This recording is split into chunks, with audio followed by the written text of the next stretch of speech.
Hola amigos y amigas de Centroamérica Cuenta. Es para mí un placer poder presentar un conversatorio más de los que realiza el festival. Esta vez tenemos el conversatorio Historias para contar con orgullo, donde participan Ariel Florencia Richards de Chile, escritora y también que aborda en sus obras todas las historias que están alrededor de la diversidad y visibilizando la diversidad. Uriel Quesada, autor, escritor de Costa Rica, y Giuseppe Caputo, que nos acompaña desde Colombia, que van a conversar con Camila Schumacher, que aunque nacida en Argentina, también pues costarricense.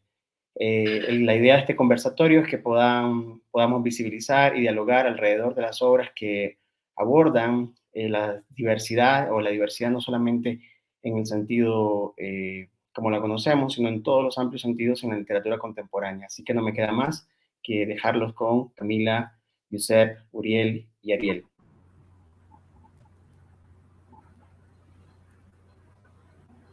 Bueno, bienvenidos, bienvenides a los que nos escuchan también. Espero que estén teniendo todos, y es lo mismo, una linda tarde, una linda mañana, una linda noche, depende de dónde nos estén sintonizando. Eh, Como decía ahora Mario, sí, Giuseppe es colombiano, barranquillero, eh, ha escrito libros de poesía, novelas, estuvo escogido en, ¿cómo es? Siempre se me olvida, si son los 40 de menos de 39 o los 39 de menos de 40, pero bueno, en ese grupo de jóvenes ultra prometedores y sigue siendo ultra prometedor y ultra joven, ¿verdad? Sí, no voy a decir el año de nacimiento porque eh, Ariel también es súper joven, tiene, sí, bastante. Uriel, no estás de acuerdo conmigo. Vele las caras. Después te paso los números, vas a ver. Es del área de las artes, tiene un montón de trabajo en arte, no solamente en literatura, Ariel, y tiene un par de libros publicados, un libro que publicó ahora, republicó, con una editorial de solo mujeres, y está preparando un nuevo libro, ¿verdad? Que tiene que ver con su propia transición y con la relación con su madre, y bueno. Y Uriel, que es un medio compatriota, ¿verdad? O sea, durante el tiempo en que yo he vivido en Costa Rica, Uriel aprovechó y se fue a vivir a otro lado. Y eso que no nos conocíamos. Entonces nos hemos conocido desde en visitas nomás. Uriel tiene 20 años más que el resto y por lo menos 20 libros más que nosotros, todos juntos, ¿verdad? Juntas y juntes. Ha escrito cuento y novela fundamentalmente y ha ganado por lo menos, si no me equivoco, por lo bajo, 2 premios nacionales, Uriel. ¿Cierto? Algunos sí. Sí. Por lo menos 2. Eh, Ustedes 3 fueron a estudiar en Estados Unidos, escritura creativa, y algunos también se dedicaron a enseñar en Estados Unidos y a vivir en Estados Unidos. Y un poco yo estaba pensando, no exactamente por los Estados Unidos, sino porque empezar por lo que hace de nosotros y nosotras y nosotres un grupo diverso, ¿verdad? Tenemos nacionalidades distintas, géneros distintos, orientaciones sexuales distintas, orientaciones políticas, orientaciones futbolísticas, tenemos profesión, supongo que la literatura, y como es la literatura, también tenemos alguna otra afición que nos da de comer, será la docencia, las artes, ¿verdad? Algunos del periodismo también, ¿verdad? ¿De cuántas de todas estas cosas eh, nos enorgullecemos? ¿De cuántas de estas cosas que no nos tocaron, ¿verdad? Que nos tocaron, así que no elegimos, que están por encima de nosotros, nos enorgullecemos? Esa es la primera invitación a conversar.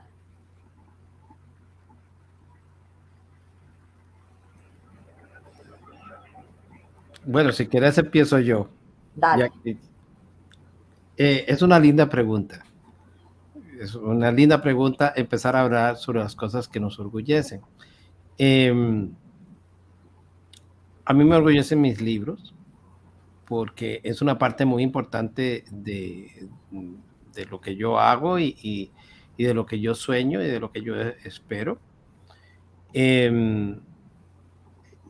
No es la parte más importante de mis días porque yo tengo un trabajo también para pagar las cuentas y es un trabajo aburridísimo, pero también me aburre porque yo trabajo en una universidad. Yo soy administrador en una universidad, ni siquiera enseño, ya no volví a enseñar. Pero creo que las dos áreas tienen algo en común, que es en cierta manera, trabajar por mí, pero trabajar por los otros, por los otros. Un día como hoy, que, bueno, que estamos celebrando, pero también están pasando cosas en estos días, cosas incluso trágicas, como lo que está ocurriendo en los Estados Unidos con el derecho al aborto. He tenido oportunidad de hablar con gente, de consolarme, y entonces eso es el espacio de la enseñanza que me lo ofrece. Entonces eso también me tiene muy orgulloso, me hace sentir muy bien. El poder estar aquí con ustedes me enorgullece, me alegra, porque tenemos la oportunidad de conversar. Entonces, es una combinación de pequeñas cosas. Yo creo que lo que a uno le da orgullo en el largo plazo es una combinación de pequeñas cosas, al menos para mí. ¿Algún más, Giuseppe? Bueno, saludar y decir que estoy muy contento de estar acá. Claro, mientras hablaba Uriel, estaba pensando como las diferentes formas que podía responder la pregunta y creo que es decir, que todas las posibilidades, digamos, se pueden decir en una, y es que estoy orgulloso de haber acercado el deseo a la vida. Ariel y yo estudiamos juntas en la maestría en NYU y fue un espacio realmente que me cambió la vida, específicamente el taller de Diamela Altif y el de Sergio Chefe, Mariela Dreyfus, Lilia Semborain, realmente fueron unos espacios que me cambiaron la vida de una manera directa, literal, radical, porque me cambiaron la forma de leer, por lo tanto la forma de escribir, por lo tanto la forma de mirar y de estar en el mundo. Y si bien, claro, es un espacio de mucha expansión, también puede ser un espacio de mucha duda, de mucha incertidumbre. También fue un espacio de mucha premura económica, porque, claro, es una ciudad cara y cuando hay como tanto afán económico, yo siento que el deseo y la vida se separan o la imaginación y la vida se separan, y lo que uno quiere se siente lejos porque uno está como tan volcado, ¿no? Como a la sobrevivencia. Entonces, pues me enorgullece, digamos, justamente eso, o sea, haber podido acercar el deseo a la vida, y esto también lo pienso desde que era chiquito, ¿sí? Y uno empieza a vivir su sexualidad como un secreto vergonzante, ¿sí? Como dice Didier Eribon, siempre, pues como toda emoción o todo sentimiento tiene como la semilla de su contrario. Entonces, pues también me enorgullece de haber podido justamente convertir la vergüenza yo diría que en un orgullo sólido. Uh-huh. Qué lindo, Yuse. Y sumándome un poco a las palabras de los compañeros acá, como, ¿sabes qué? Como que yo quería hablar como el orgullo que produce como los logros de los demás. O sea, un poco, yo de repente como que un poco recogiendo la respuesta de Giuseppe, una vez que uno arma su generación, sobre todo cuando estudia afuera y se encuentra con gente de distintas partes del mundo y distintas formaciones, y después un poco les perdís la pista y los seguís siguiendo por Instagram o por Facebook, y realmente vais viendo cómo empiezan a florecer sus carreras, cómo empiezan a circular los libros que ellos crearon, como inquietudes que eran muy nacientes en un momento universitario, académico y efervesciente de querer entender, empiezan a encauzarse en proyectos artísticos.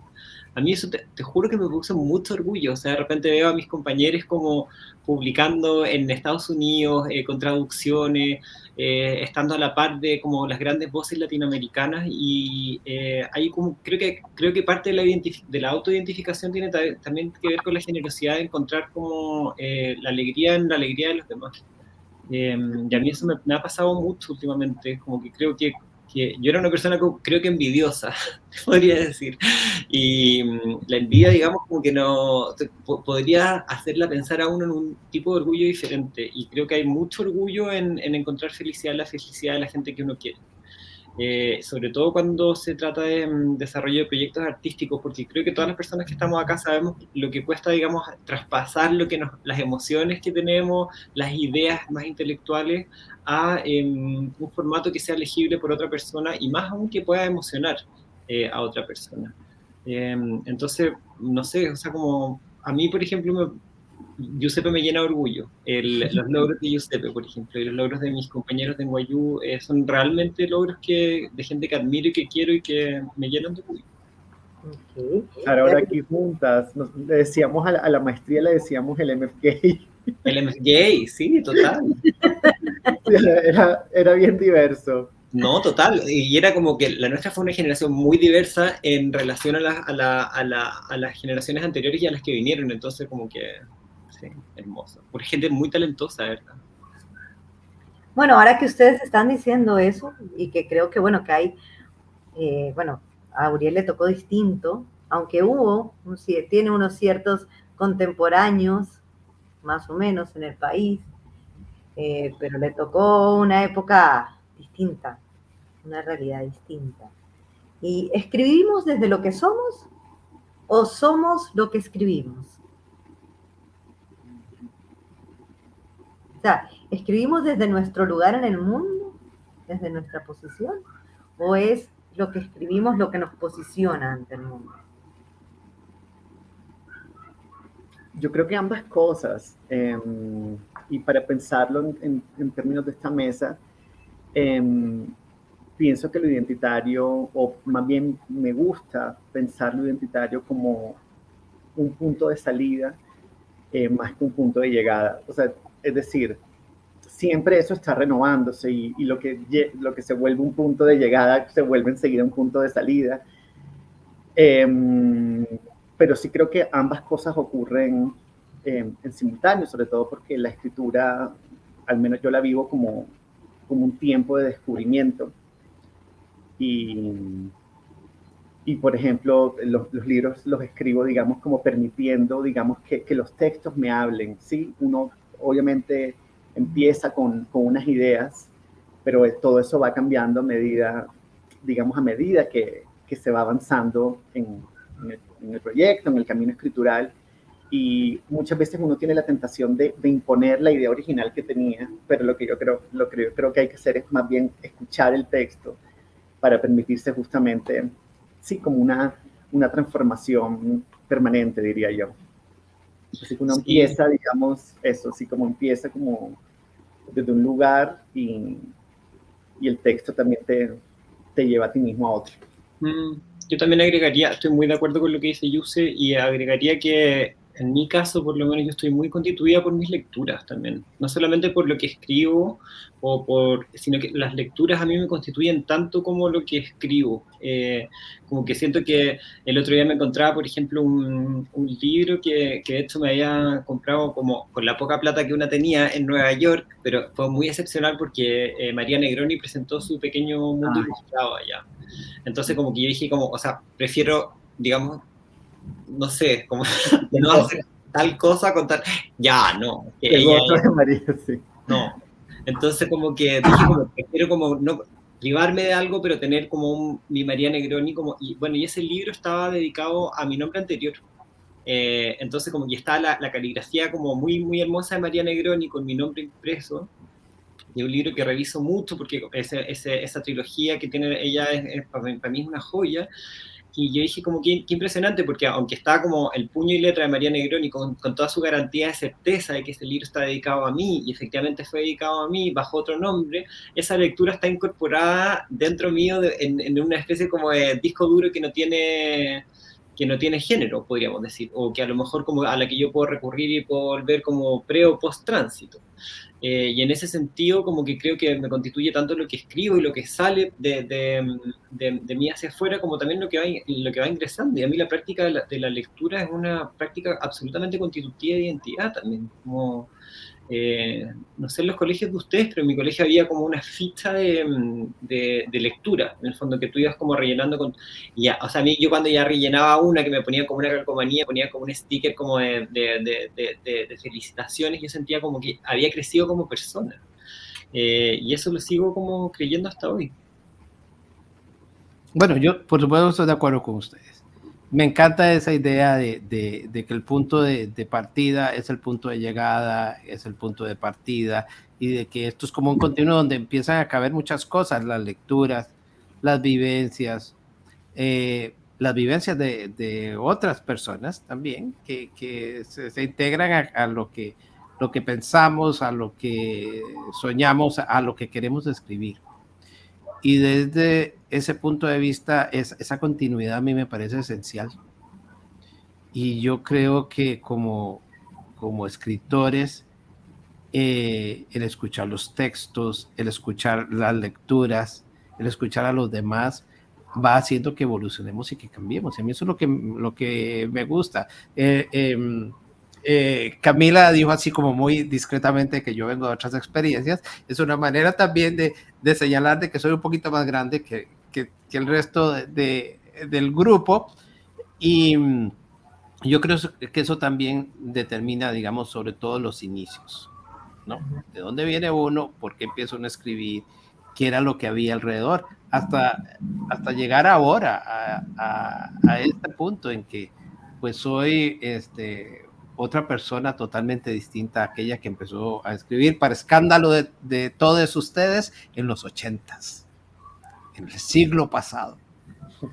Hace muchísimo tiempo, hasta llegar a este momento en que me mueven otras preocupaciones, el estilo cambia, las lecturas también cambian, y algo muy lindo que me hizo recordar Ariel es el placer del descubrimiento cuando uno lee. Eso sí que me gusta. A veces he intentado volver a leer más clásicos, porque pues, qué bonito, así empecé yo leyendo clásicos, pero hay tanto por descubrir, tantísimo por descubrir, y yo creo que el descubrimiento implica un cambio también, un cambio en cómo pensamos, y un cambio sobre todo en lo que estamos escribiendo, ni siquiera en lo que vamos a escribir, sino en lo que estamos escribiendo. Sí, totalmente. Bueno, y en esa época que decía Auriel, por cierto, una mesa como esta no hubiera sido posible en Costa Rica, ¿verdad? No hubiera sido posible conectando gente de tantos distintos lugares, y exacto, no hubiera sido posible desde el orgullo tampoco, ¿verdad? Entonces, digo, no solamente era una manera sutil de decir cuántos años más que nosotros tenías, o más que ellos, porque yo también soy mayor que ellos, sino, bueno, de reconocer cuánto más de pronto tuviste que atravesar para estar hoy sentado con nosotros, dando la cara, poniendo tu voz, ¿verdad? Y celebrando entonces nosotros desde nuestro lugar el camino que abriste y tu literatura, ¿verdad? No solo vos, sino tu literatura. Y lo que decís es muy importante, porque ni siquiera hubiera sido posible en los 80s o principios de los 90 una conversación con otros autores, autoras de la comunidad, porque veían su papel distinto, su espacio político distinto, y de hecho cuando yo me empecé a identificar como autor gay, eso le creó mucha incomodidad incluso a gente de la comunidad, y a gente que no era la comunidad, pero que sí escribe. Me empezaron a etiquetar y hacer acusaciones de distinto índole, y gente más joven me ha preguntado que que para qué hacer eso. Yo lo que les digo es que, hablando de puntos de llegada y puntos de salida, es una posición política, es un statement, es algo. No quiere decir nada más que eso, y que a mí me parece importante. No quiere decir que lo que escriba está en un cajón, pero sí quiere decir, así me quiero posicionar yo en este espacio. Hace muchos años eso no era permitido, y se reprimía con sutileza o directamente también. ¿No? Y bueno, todavía hay quien lo cuestiona, ¿verdad? Porque hubo tanta resistencia en hablar de literatura de mujeres, ¿verdad? Y separarla, y en cambio, digamos, hay una insistencia en posicionar lo diverso dentro, o sea, entendiendo que toda la literatura lo es, toda la buena literatura es diversa, ¿verdad? Pero entendiendo que para nosotros sea importante que eso esté junto a lo que escribimos, a quienes somos, a quienes nos presentamos, ¿verdad? Pero bueno, retomando, no sé si alguien quiere decir más. Sí, pues yo creo que a veces hay ciertas formas de enclosetamiento, o digamos que lo que se espera cuando se habla de este tipo de cuestiones, como si existe una literatura diversa, una literatura gay, yo siento que la respuesta correcta, entre comillas, es decir que la literatura es una sola, que la literatura trasciende los géneros, etcétera, y digamos, de alguna forma estoy de acuerdo, pero también siento que, por ejemplo, ahora en Colombia se están cumpliendo los 20 años de la publicación de una novela que se llama El diario de la maldita primavera, de Alonso Sánchez Pauter, y es una novela que, al igual que esa maestría de la que hablábamos, me cambió la vida también de una manera literal y radical, porque leí el libro y salí del closet inmediatamente. O sea, fue como la primera vez que yo vi como otra vida posible para mí, ¿sí? Y a partir de ahí, sí, uno empieza a hacer como estas búsquedas como más, pues como, yo digo así como, pues burdas, en el sentido de que uno escribe como libro gays, algo así, y salen unas listas y sí se convierten en unos faros. Entonces aparece, no sé, Memorias de Adriano, de Marguerite Yourcenar, Maurice de Foster, La muerte en Venecia, etcétera. Entonces, digamos que también siento que es mezquino decir como, ay, la etiqueta, sí, como la etiqueta gay, porque es algo que va mucho más allá de eso. Y ahora, por supuesto, claro, en mi camino como lector, digamos, ya yo busco, o más bien pienso más ampliamente lo diverso, y ahí sí, como decía nuestra maestra de Amel El Pid, sí me interesa es como mirar las estéticas o discutir las estéticas, y entonces ya yo sí siento que lo diverso puede ir mucho más allá de la orientación sexual, de la identidad de género, y digamos, y pienso en, no sé, en autoras como Circe Maya, Feliberto Hernández, Marosa Di Giorgio, bueno, Silvia Moloy, Diamela Alpid, Margot Glantz. Claro que digamos que decir, más allá de sus orientaciones sexuales, que de algunas directamente ni idea, las estéticas sí son unas estéticas raras. Y asimismo uno a veces pues lee historias que tienen como en su centro las sexualidades disidentes, por ejemplo, pero que son muy normativas en su tratamiento. Entonces, acá en el 2016, cuando se aprobó el matrimonio igualitario, la extrema derecha empezó a hablar de que eso era un rayo homosexualizador y que... y entonces, ¿sabes? Empezó a hablar de esto, como y esta paranoia como del contagio y la cosa.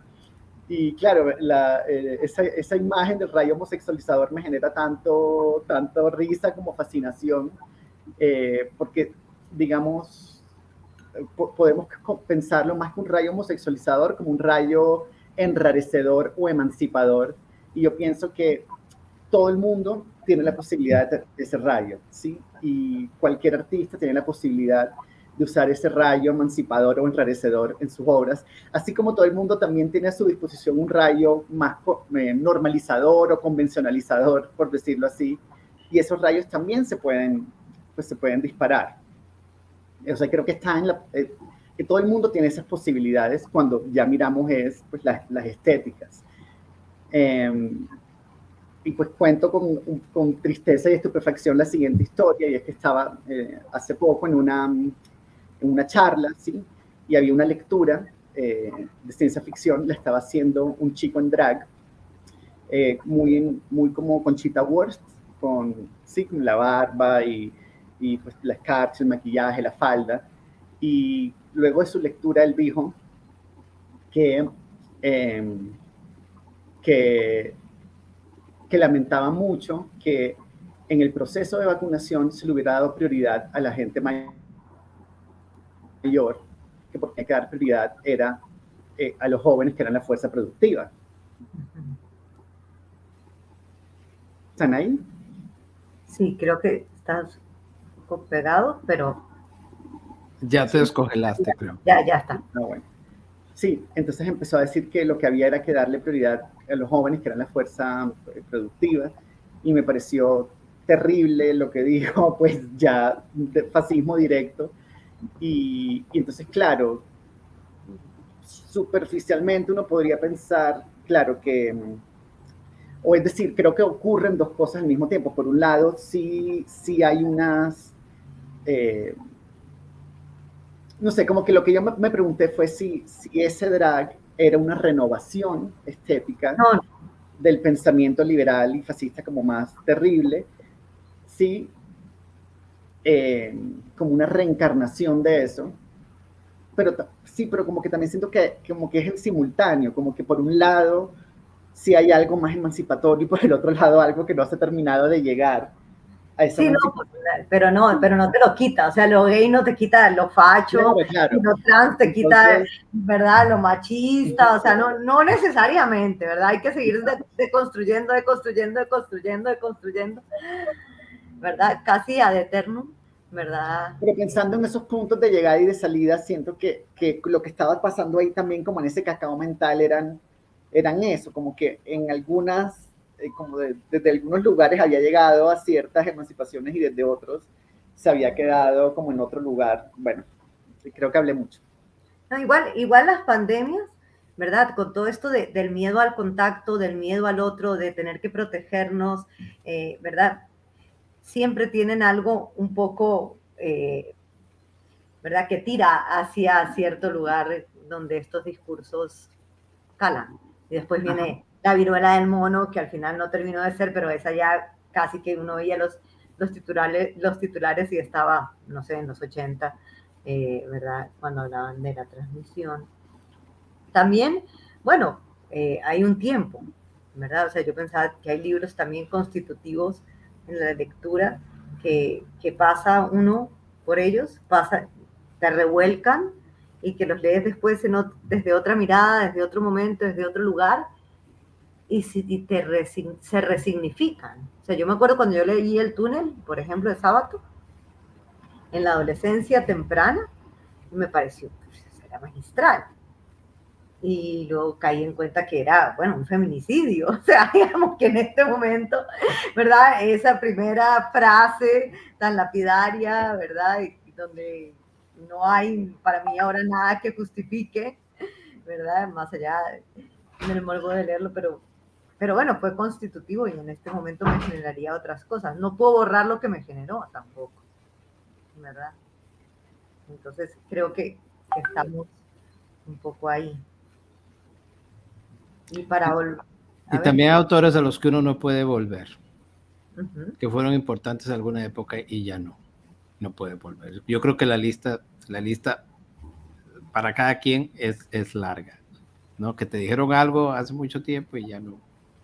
Y a veces es precisamente porque, o muchas veces es porque no solo cambian tu perspectiva, sino si hablamos de diversidad y hablamos de orgullo, se han quedado, para uno, esos autores se han quedado. Y unos ya está en otra parte. Para bien o para mal. Yo digo que para bien más que para mal. Y ahora, a ver, la siguiente pregunta, a ver, ¿qué leemos? ¿Nos leemos unes a otros? ¿Qué leemos? ¿Qué leemos ahora? ¿Qué estás leyendo, Ariel? Mm, Quería como rescatar lo que dijo Yuse con respecto a las estéticas enrarecidas, como encuentro que eso es un acierto, como para pensar como, en el fondo para salirse de las etiquetas comerciales editoriales, digamos que nos miran para un lado o para el otro según los intereses de la industria, y qué interesante es leer como a autores sin entender, sin saber quizás su biografía, con quién duermen, digamos, o con qué género se identifican, sino que qué tan queer o no son sus estéticas. Y en ese sentido a mí me parece que hay una entrada muy luminosa ahí a la otra edad. Digamos, acá en Chile hay un autor muy maravilloso que no sé, en verdad no sé con qué género se identifica, y que se llama Bruno Lloret, y tiene una novela que se llama Nancy, que es posiblemente de las novelas más queer que se ha escrito en el país, y a la vez no tiene nada de disidencia de género, ni de identidad sexual como subvertida, qué sé yo, sin embargo es una novela absolutamente queer. Que desestabiliza el binario, que desestabiliza una masculinidad hegemónica, que aporta con un feminismo radical casi barroso. Entonces como que me encuentro muy, muy luminosa y muy generosa esa entrada de Giuseppe como de pensar las literaturas más allá de la digamos, de cualquier otra etiqueta más que de lo que está ahí, que como que rico poder como entender una estética según lo que está presentado en el mismo texto. Y de lo que estoy leyendo yo ahora tengo la fortuna de estar haciendo un doctorado en artes visuales en una universidad acá y estoy maravillada leyendo teoría, eh, porque como bueno, como también a veces nos decía nuestra maestra Dianela Eltit que entraba a textos psicoanalíticos como si fueran novelas, a veces uno puede entrar a textos teóricos duros de arte, de crítica de arte también como si fueran novelas. Entonces estoy leyendo teoría del arte y a veces encuentro mucha literatura y mucha poesía ahí. Me impresiona a veces lo distantes que están la literatura y las artes visuales cuando a mí me parece que están tan cerca, cuando son tan lo mismo. Y acaso en dos facultades distintas, no sé, en los países de ustedes, pero se estudian como los profesores son completamente distintos Sí, y sí, sí. estamos hablando de lo mismo, ¿viste? Entonces estoy leyendo teoría de artes visuales y estoy muy maravillada. Uriel. Yo siempre estoy leyendo varios libros a la vez, algunos no los termino nunca, otros, la mayoría sí. Entonces, bueno, tuve que anotar para que no se me olvidara. Estoy leyendo, o acabo de leer 4 libros. Tal vez el que más me gustó es uno que se llama La mitad de un sol amarillo, creo que así se llama en español, de Chimamanda Ngozi Adichie, que me encantó, sobre Nigeria en los años 60 y la República de Biafra. Ni idea sobre ese mundo y esos personajes, ese me encantó. Estoy leyendo un libro que me recomendaron ahora que viajé a Costa Rica, yo vivo en Nueva Orleans, de Sara Gallardo, de Argentina. ¿Enero? Es algo con el viento, La rosa en el viento, o algo del viento, es un libro muy extraño de un grupo de gente que se va ahí a la montaña y pastorea ovejas. También, bueno, acabo de leer un manuscrito de un escritor costarricense joven, un muchacho gay, que tallaríamos un poco y que, bueno, lo incluyo con mis lecturas con mucho orgullo.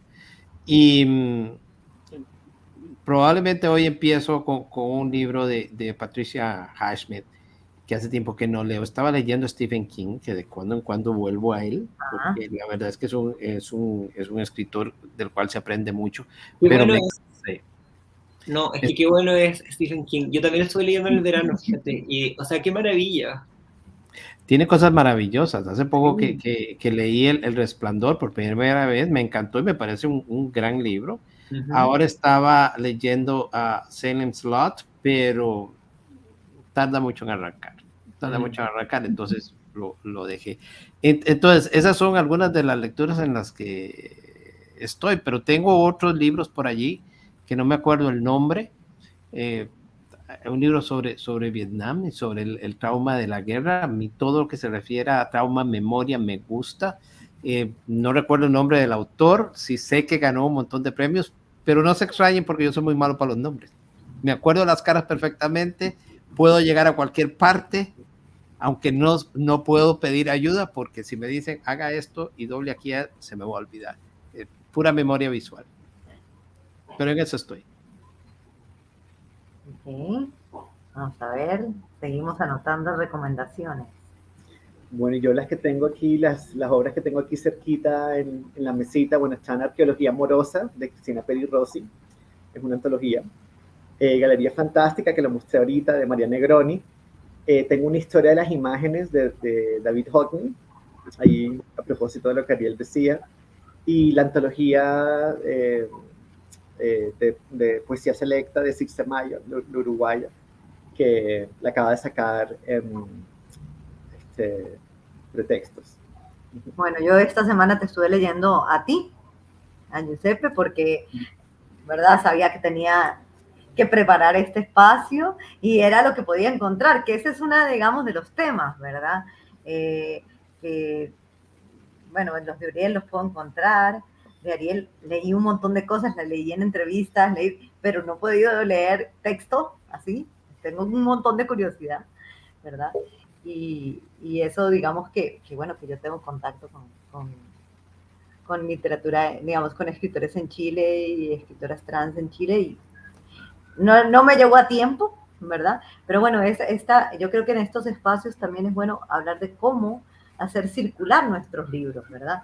Porque creo que hay una gran generación que viene detrás. Ahora ustedes mencionaban a Stephen King y Ariel también mencionaba cuando una era más joven, más chica, y leía un libro y lo terminaba y le ponían un sticker. Para mí, por ejemplo, Stephen King es maravilloso para iniciar a los lectores. O sea, digamos, para los chicos que no leen casi 11, 13 años, si a esa edad todavía no te pescó la literatura, regalarle un libro a Stephen King y probablemente lo haga.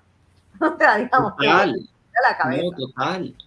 Yo leí, ¿sabes cuál leí? Yo leí como, es una novela breve que se llama El Cuerpo, y es en la que está basada la película esa típica Cuenta Conmigo, ¿viste? Como la de los 4 amigos, qué sé yo. Sí, sí, sí. Oye, la novela es una novela chiquitita, así, una maravilla. O sea, te diría que mejor que la película ya es súper buena, no sé si ustedes se acuerdan. Sí, me acuerdo. Y aparte uno de los chicos quiere ser escritor, entonces acá hay más manuscritos, no sé si se acuerdan que está el chico que vomita en un concurso de quién come más tartas y qué sé yo. Sí. Acá hay más manuscritos y en el fondo es una autobiografía de King, en el fondo de cómo son. Oye, hermosa, una masculinidad sensible, un contacto con la naturaleza y una sensibilidad literaria maravillosa. Y aparte está muy bien como mezclado lo que está pasando con los 4 chicos y los varios manuscritos que tiene esta promesa de escritor. Pero me pareció maravilloso, o sea, realmente muy bien logrado. Y a propósito de lo que decía Uriel, quería contar que leí un texto muy hermoso de la guerra de Vietnam. En el fondo, estaba leyendo es una enciclopedia grande como que se llama Historia del Cuerpo, entonces la hacen Vigarello con otros autores franceses, y hay un capítulo dedicado a cómo la guerra contemporánea del siglo XX hace que la figura del guerrero, de alguna forma, que había estado a caballo hasta el siglo XIX y que recién venía bajándose del caballo para enfrentar frontalmente en el campo de batalla al otro, como un cuerpo a cuerpo vertical, se empieza a encorvar para protegerse, digamos, en el fondo, como el desarrollo de las armas del siglo XX, con el PIC siendo Vietnam, hacen una multiplicidad de cosas que desconciertan a los guerreros en el campo de batalla, y en vez de cumplir el mandato militar de ir frente a frente, morir como se dice con la frente en alto, se empiezan a encorvar. Y lo encontré muy bello porque también hay todo un registro de fotografía y guerra que tiene que ver con Vietnam, con las trincheras, con bajarse al suelo, con cubrirse, que me pareció muy hermoso para pensar que el cuerpo también tiene, esa es mi perra, perdón, el cuerpo también tiene su historia, o sea, aunque el cuerpo ha cambiado poco desde que somos humanos, digamos, como la disposición del cuerpo, por ejemplo, en un caso como la guerra, versus el avance tecnológico puede también soportar una lectura que podría ser de género incluso. O sea, ese agacharse, digamos, como de una masculinidad vulnerable en un campo de batalla me pareció muy maravilloso. Así que, Uriel, si te acuerdas del nombre del libro de Vietnam, compártelo. Te lo puedo mandar, es que lo tengo en la oficina, pero es un libro buenísimo. Es es un autor vietnamita americano. Ahí te mando el nombre después. Sí, sí. Algo para decir también en defensa de Stephen King. Y yo como centroamericano me identifico mucho con eso. Stephen King es un gran autor de pueblos pequeños. La mayoría de sus grandes novelas pasan en pueblos que él se inventa, que están todos en el medio de la nada en Maine. Y hace que en esos pueblos ocurran cosas fantásticas, cosas hermosas como la historia del cuerpo, cosas terribles. A veces se le va la mano, ¿no? Con los vampiros y toda esa cosa, pero es un elemento fantástico. Si nosotros también tenemos literaturas de vampiros y de monstruos y etcétera. Muchas veces localizados en ciudades. Eso no hace Stephen King. Por ejemplo, este libro que dejé, es muy fácil de escuchar, ese realmente no era el problema, pero son yo no sé cuántas páginas en la construcción de este pueblo imaginario, en el que aparentemente no hay nada, pero que empiezan a pasar cosas.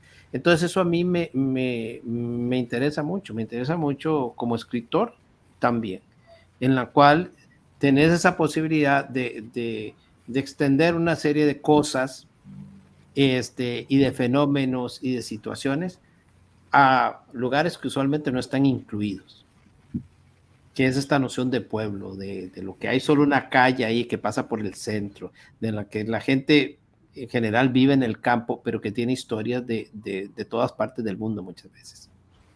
Y tomando lo de los personajes fantásticos que acaba de decir, así medio macabro, no. Digo, de esos personajes fantásticos, fantasiosos, y juntándolo con lo que leí esta semana de ustedes, te preguntaba antes de salir al aire, Uriel, a vos específicamente, porque sé que en la obra de Giuseppe y en la obra que está escribiendo Ariel, la madre, ¿verdad? Está presente o está su ausencia está muy presente, ¿verdad?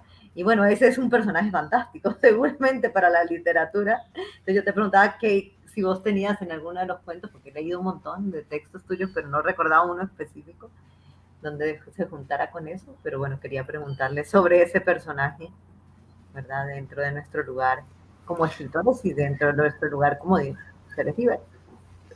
Sobre la madre estoy escribiendo más recientemente, sobre todo en los ensayos, y en agosto sale una colección de ensayos y hay algunos de esos cuentos, uno de esos ensayos, uno de esos textos en los que hablo un poquito sobre la madre. Casi que me he dedicado a matar al padre y resucitarlo y volverlo a matar, pero es que para mí mi madre es parte de mi trauma personal, ¿verdad?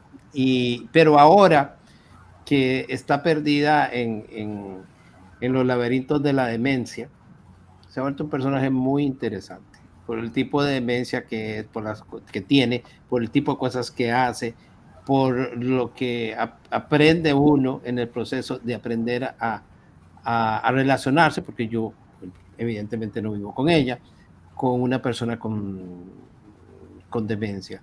Esos personajes maternos, paternos, usualmente no son agradables en lo que yo escribo. Pero yo creo que es parte de estos exorcismos que también uno hace cuando ves. Bueno, Giuseppe tenía una madre que estaba a la espera del otro lado del teléfono, que no sonaba, que sí sonaba, que iba a sonar, que no se sabía.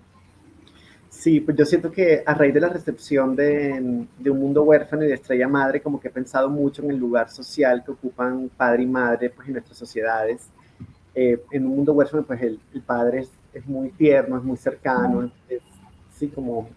Y yo siento que eso cumplió como una fantasía de reparación, sí, porque siento que en nuestras sociedades el padre ha ocupado como este lugar, sobre todo del abandonador. En Estrella Madre, en cambio, es la madre la que se despide y se va, ¿sí? Para mí es importante como mencionar que se despide porque cuando ya el hijo es mayor, ella dice, bueno, me voy, ¿sí? Y el hijo se queda esperando, ¿sí? Entonces, mucha gente me ha dicho como que es una madre abandonadora, pero yo digo, pero si se despidió, o sea, es decir, que el hijo no haya resuelto eso bien, no significa que sea abandonadora, pero también sí siento que ese libro también de alguna forma como que se quiebra, madre abnegada, sacrificada. Entonces digamos que es más como una mamá borrosa, una madre mental, la de esa novela. Sí, el papá que hacía la estrella de latón y la forraba con papel plateado, es maravilloso. Esa escena me quedó Gracias, la de la semana. Y Ariel, vos, o sea, todavía no hemos leído, pero dice que en el libro que estás escribiendo, digamos, tiene Sí, mucho que ver. a mí en lo personal como que la figura de la madre me interesa mucho la figura de la madre de la piedad. Me interesa la figura de la madre con el hijo muerto. Y ese interés creo que como que se reactivó cuando empezó mi tránsito, porque de alguna manera tuve que respetar mucho el duelo de mi mamá, el duelo que mi mamá hacía con su propio hijo, con un hijo del que no tuvo mucho tiempo de despedirse, sino que más bien fue una cosa más bien repentina. Y a mí la figura de la madre doliente es una cosa que me parece muy maravillosa, desde la imagen cristiana, digamos, hasta la imagen estética. Las piedades de Miguel Ángel me parecen de una belleza como muy conmovedora y Qué bello, Ariel. me parecen muy cercanas también al nacimiento, no sé, yo sé si opináis, o sea, pero como esta cosa de la madre con los mantos, son madres jóvenes también las que, la Virgen, digamos, una madre joven, por lo menos en las representaciones artísticas. Siento que a la vez están sosteniendo a su hijo recién nacido y a su hijo muerto, entonces es una figura que me interesa mucho y de hecho como que a mí mi experiencia de tránsito ha sido una experiencia de reacercamiento con mi mamá a la medida que yo le he permitido vivir su duelo de su hijo. Y le ha permitido sus tiempos, que son otros tiempos distintos a los míos. Yo estoy en una época celebratoria de mi identidad, de quién soy, y ella está viviendo una época en que no pudo despedirse de su hijo, un hijo con el que tenía una relación muy hermosa, también idealizada por ella, supongo, en algún nivel, que también pasa con las personas que se van, que es como, viste, como que no cuesta nada romantizarla. Entonces para mí ha sido una experiencia de muerte en vida y de vida en muerte, supongo, la relación con mi mamá, y ha sido muy hermosa como para poder entendernos en esta adultez. Yo tengo 41 años y empecé mi tránsito a los 38, ha sido muy hermoso conectar con mi mamá desde unas necesidades muy infantiles mías también. Quiero que me haga cariño a veces, quiero que me diga que soy linda. Y de repente somos dos mujeres mayores también, caminando como, y tratando de entender quiénes somos hoy día. Entonces la figura de la madre para mí es una figura también en transformación. Y sobre la figura del padre, a mí la novela Giuseppe de alguna forma como que me abrió una constelación de posibilidades afectivas de acercamiento con mi propio papá, que fue muy hermosa, digamos. O sea, como que me parece que la generosidad y la belleza de ese texto no solamente es lo que pasa en esa historia, sino que también el tipo de emociones que pueden despertar con respecto al amor hacia el padre, que puede parecer bien limitado en un principio, es como el papá se le quiere, más bien se abandona, qué sé yo, con la mamá son unas cosas más intensas, pero la intención estética, literaria de Yusei de ahondar y de profundizar y de complejizar las relaciones con el padre, me parece que es un regalo para toda la gente que vaya a abrir y leer ese libro. Qué linda, muchas gracias. Realmente.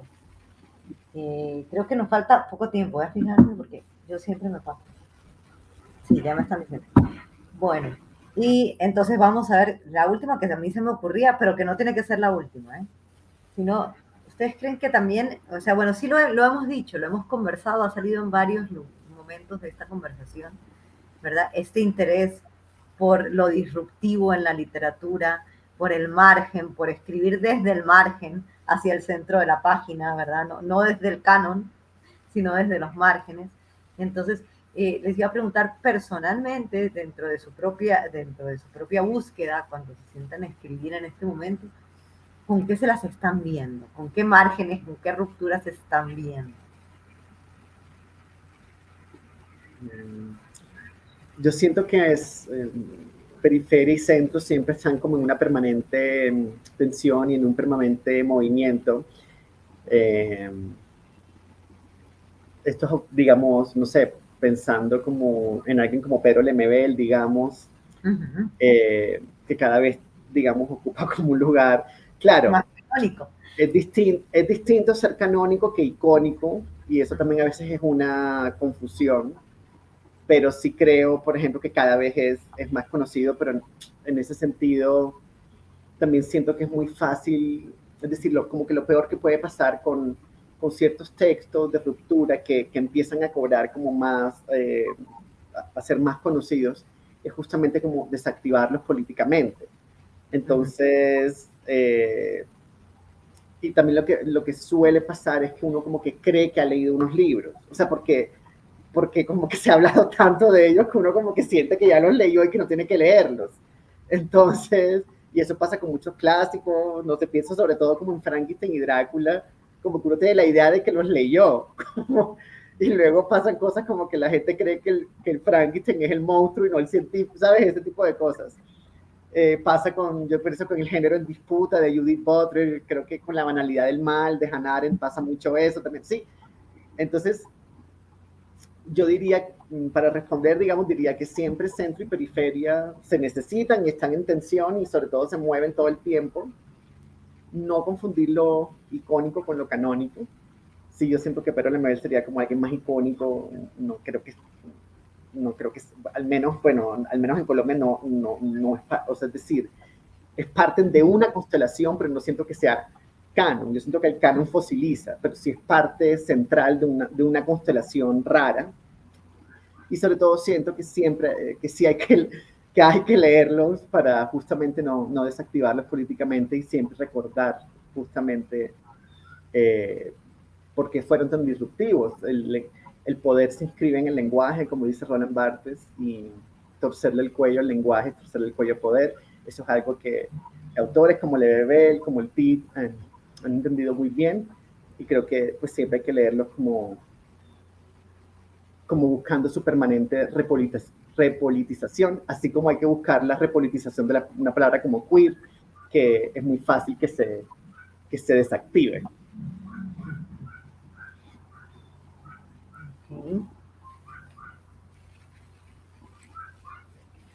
Bueno, supongo que sigo yo, no sé por qué. Mira, yo cambiaría un poquito la pregunta a cómo la entiendo yo, como un poco como de los retos a las preocupaciones. Y yo tengo muchas son a nivel político, pero todas otras a nivel personal, pero todas están marcadas por una extraña sensación de que ya voy de salida, lo cual en parte es cierto. En unos días cumplo 60 años y eso es una sensación distinta a cuando uno llega a los 50 o a los 40. Yo pienso que en los 40 lo que veía era todas las posibilidades del mundo, los 50 también. Ahora no, ahora como que me intriga qué es lo que va a pasar, porque ya físicamente, mentalmente, las cosas son muy distintas. Algunas son buenas, algunas no son tan buenas, ¿no? Y eso lo veo también por la gente que me rodea, gente de mi generación que me rodea, gente gay que me rodea, o gente gay mayor que yo. Ya yo no puedo hablar de los señores, porque yo soy un señorón también. Entonces eso marca muchas cosas. En una época también en la que me angustia mucho los retrocesos que siento inminentes. A nivel democrático, a nivel de instituciones.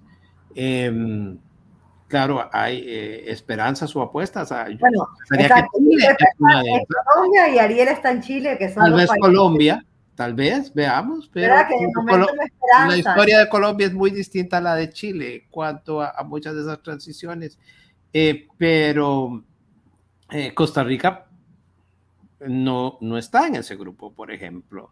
Los Estados Unidos no están en ese grupo, al punto de que una de las cosas que puede pasar en los próximos años es que me vaya a este país, porque nunca ha sido enteramente mi país, ha sido, digamos, mi lugar de refugio, y siento que eso se acaba.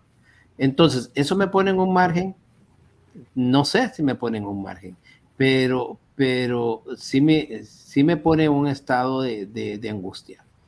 Y si ese estado de angustia incluye la posibilidad de irme, la gran pregunta es ¿a dónde? Porque lo natural es volver a Costa Rica, pero ahí hay también una gran incógnita. Entonces, esas son cosas que me mueven. Y yo creo que no son cosas, sí, yo hablo desde mi privilegio, porque tengo un nivel de privilegio ahora, pero como escritor trato de dar unos pasos para atrás para poder ver eso y pensar en esas cosas. Y entonces sobre eso escribo, sobre eso reflexiono mucho. Yo que nunca he sido de diarios, he estado escribiendo diarios más asiduamente, como una manera de enfrentarme muchas veces al día. Y hoy es un buen ejemplo. Para enfrentarme al día, me senté y escribí mi diario. No escribí un ensayo que tengo que escribir para una publicación. Pero en esas estoy. Me encanta. Qué ganas de leer esos diarios, Uriel. Sí.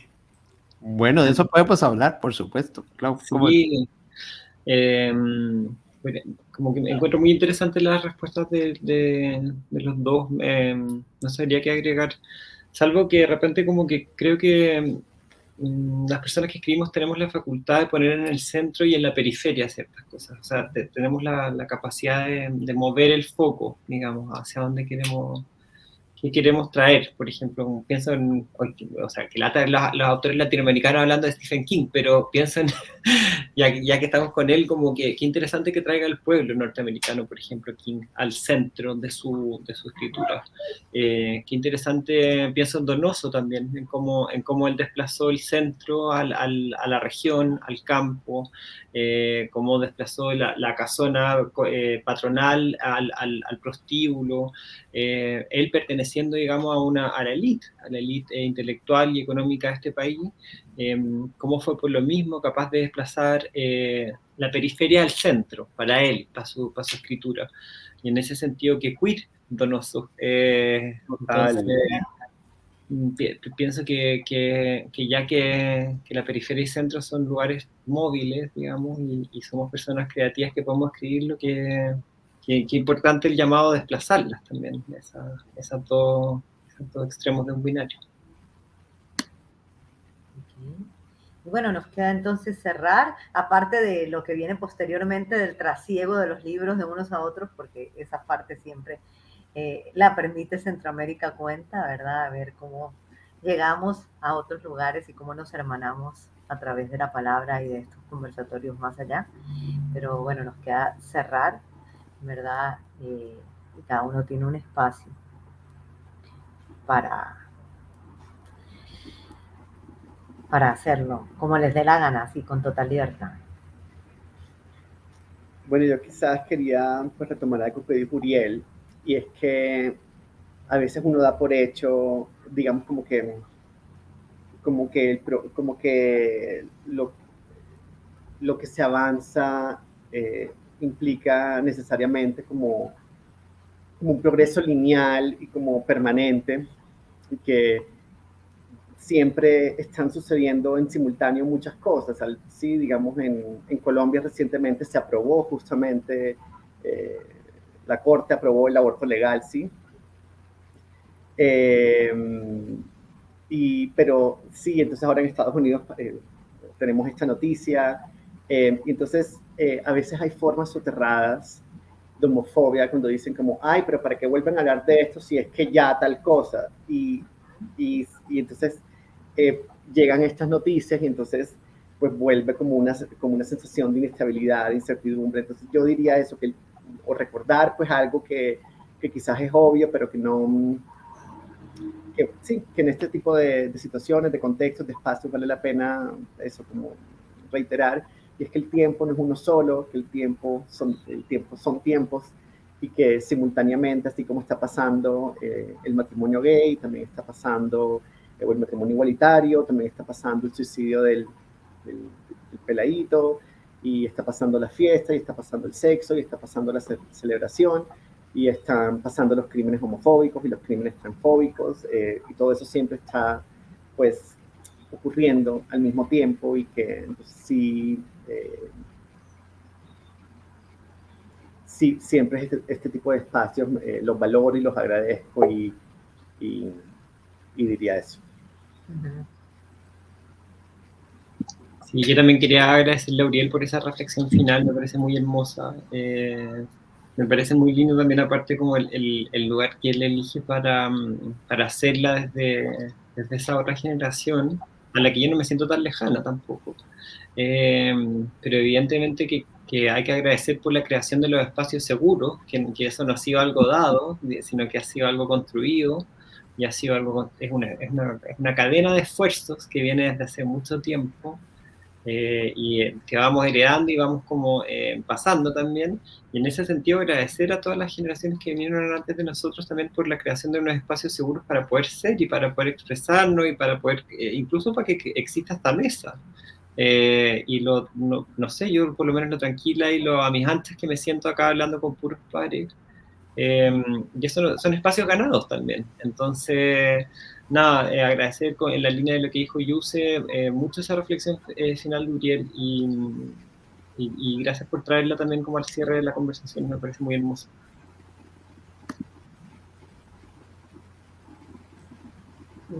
Gracias a todos.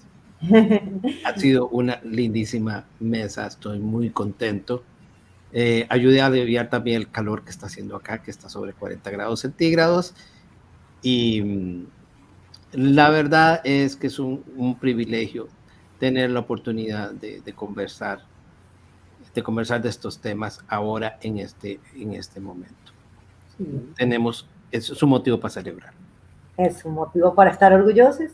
Y bueno, en todo caso, recordar que la literatura siempre es resistencia, siempre es revolución, ¿verdad? Y siempre es una cuestión de insistir, resistir, ¿verdad? Y volver a insistir, y en eso estamos, ¿verdad? Para vivir sabroso, como diría nuestra vicepresidenta electa, Francia Márquez. Sí. Exactamente. Muchísimas gracias. Ay, hermosa. Gracias.